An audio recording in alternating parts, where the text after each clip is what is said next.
If you're going to the US in 2025, I feel there's certain things you absolutely need to be prepared for, which were not there just 4 or 5 years ago. Even 3 years ago, I think back in 2022, these things were things that you did not need to be prepared for. But today, the market has changed so much that people are not talking about this because they don't want to talk about this, because counselors don't make money, universities don't make money if we talk about this.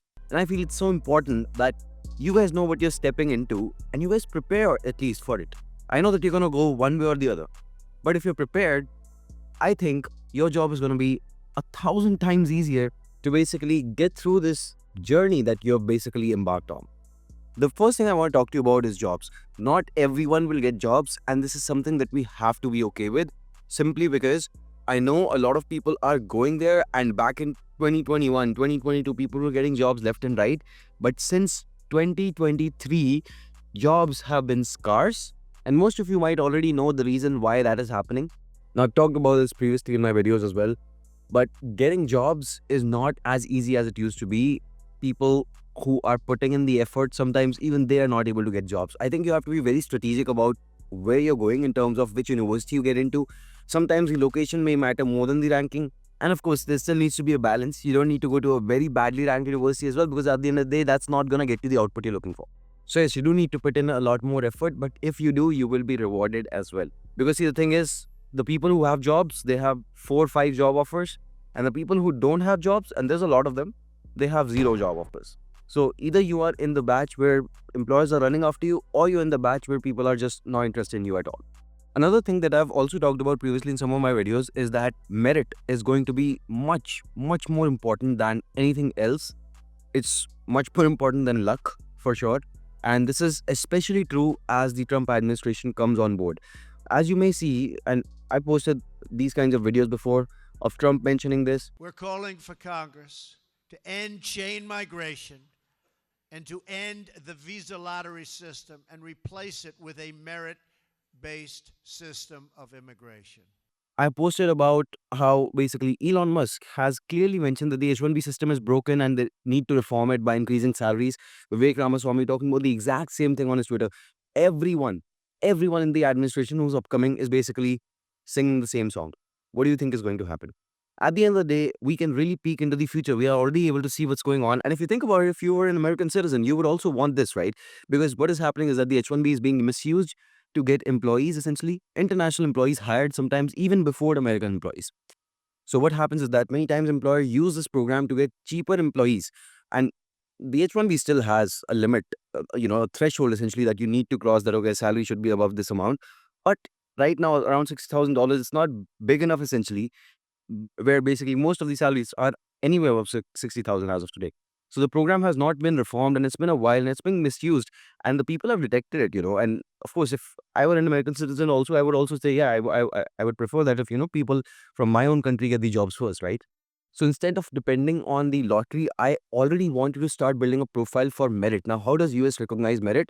I've talked about this deeply in my O1 and EB1 videos, where I discuss about merit-based visas and a green card, where you can actually show the US that you have actually the merit needed, and they'll give you a green card for it, or they'll give you a work visa for it on the basis of your merit. And these visas are much more secure as compared to anything else. So make sure that you watch these videos because they are very important. And using this same strategy, essentially, we've been working with also more than 100, 150 people essentially last year, and we've actually gotten them the results with an attorney from the US, and it's working beautifully. The people who are on it, they're very happy with it. But yeah, if you build up your merit, you don't need an employee, don't need sponsorship. You can actually get it all done without all of this. It's all a question of when you start building up your merit, whether you do it essentially as soon as you land into university, or you do it too late. Essentially, or sometimes people do it after university as well and they still get through. So it depends on when you want to build it up, but build it up in advance. The third thing that I want to talk to you about is the culture shock. And trust me, I personally don't think that we give this pointer enough momentum, because it hits you. It hits you and you don't realize where it comes from. Because I used to think that, I'm very good at blocking my emotions and, putting in the work and essentially just being good at studying, right? And I was one of the best students in my college back in my bachelor's in India. Later on, when I went to the US, I had a major culture shock. First off, money. I didn't want to spend it. I did not want to spend the money because I already had a loan on my head. I knew that I had this $50,000, $100,000 of loan on my head that I need to already, be sparse about my funding for. Next, every time I'm spending any funds, anything, I'm already thinking in my head, $10, I'm spending what, 80, 85 rupees already. I don't need this. And I convince myself that I don't need to sleep on a pillow because it's, better for my neck. I just don't need to buy one simply because my apartment did not have a pillow in it for my bed. And, so things like that, essentially, students don't want to spend. And I think there's a fair reason for it because, all of a sudden in your country, when you could buy something for just $2 and now you're getting it for $20, you don't want to spend. You want to avoid it as much as possible. But yeah, that sort of a mentality does not work out very well as well. There needs to be a balance. You don't want to be a spendthrift either, but you need to be balanced.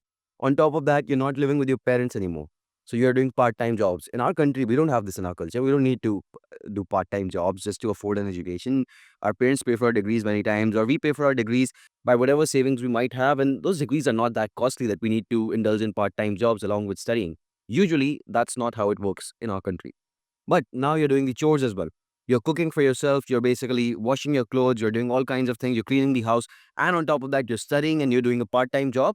And some students do part-time jobs illegally in the night, right? They're basically working in the night at some kind of a store. Essentially, they're selling groceries and essentially they're being a cashier.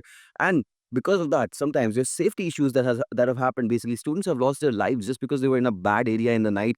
And a lot of things are happening essentially that you could simply avoid. And these are all a part of culture shock, my friend. These are things that if you were aware of, right, you would not go to that shady area. If you were aware of what kind of consequences those illegal jobs can have, you would not do those illegal jobs, right? I know it's a little bit of money, but trust me, once you get through, you graduate and you get a good job and you put that effort into networking, you will easily be able to essentially get a very good job. And within a month of pay, you can probably take away almost everything that you have earned illegally in maybe 6, 7 months as well. Number four, I also want to talk about academic rigor. And this is something that not everyone realizes, but in the US, the academic rigor is different. You're graded not only on the basis of your tests, but there's assignments, there's class participation, all kinds of random things. And the assignments are not easy. You might think that, okay, in India, I used to handle the assignments. I was a top kid in my class. I'll be able to do it here as well. No, unfortunately, that is not how it's working. Assignments you may be very good at in your country, or you may have copied and you may have gotten through, but that's not how it works. There's plagiarism software. There's AI detection software. You cannot use basically anything that your friend has done. You cannot use any AI. You need to do everything by yourself. And if they detect that you've done it, my friend, that is over. That is a big problem. You might actually end up spending money just to basically get those credits done all over again. So probably you don't want to do that, right? It's $5,000, $6,000 that you would basically waste just by basically failing at the class. And I feel these pointers are things that people don't want to talk about because while they used to be important 2, 3 years ago, they are much, much more important as of today, especially the first 1 or 2 points that I've talked about. There's also one more point number five, and that is networking. In the US, you cannot expect to bag a job essentially without networking. If you have a good network, it's not about just putting your face down in the books and then getting good scores on the exams. There's a lot more to it. What you also need is to attend events. What you also need is to go to job fairs. What you also need is to put out a resume to people essentially that you may be uncomfortable doing this. You may be uncomfortable putting your resume out, putting yourself out because you're insecure that you just got there and other people are better than you probably. You have probably have never had any real experience.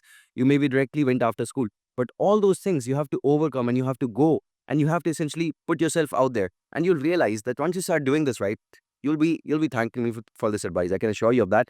Most people who have done this, they are the ones who have 4 or 5 job offers as opposed to the people who don't even have a single one. My roommate back at USC used to spend 1 to 2 hours every day on LinkedIn just connecting with people. And he used to do the same outside of our room as well. Whenever he was out, he was not only in classes, he was also networking with people out there as well. In the end, you never know when you might find a friend who might refer you, an employer who might hire you, right? You could be meeting all kinds of people, and this is something you need to do daily. These are just some of the things. I feel that we've built YMGrad.com so you can sign up over there. You can connect with people who are already at campus even before you actually go to university. Even after you go to university, you can connect with them. You can work on talent-based visas together. You can work on research papers together. You can work on O1, EB1, all kinds of things together. But resources are there. It's about you and whether you use it essentially. Because LinkedIn also, for instance, has a lot of issues essentially. They won't let you connect with someone if you are basically far off, etc., etc. Certain search results are always hidden from you simply because you are not eligible to see them until your profile reaches a certain level. That's not with our platform. You basically go ahead, you sign up, you find the people who are at your university or nearby, and you start building up your profile with those people. That's it. You start networking. So that's my overview. You also have my WhatsApp number in the description. If you still need more help, if you are facing something difficult, I am there for you. Reach out to me. And of course, make sure that you take this advice seriously. I know I'm shooting this video for the second time, to be very honest with you, because I just felt like the first time I didn't do justice to it. It's very important that you guys get this point, and I hope that this video helps you out. Even if you share it with a couple of people and it helps 2, 3, 10 people out, to me, it's a big thing. So thank you so much for watching, and I wish you all the best.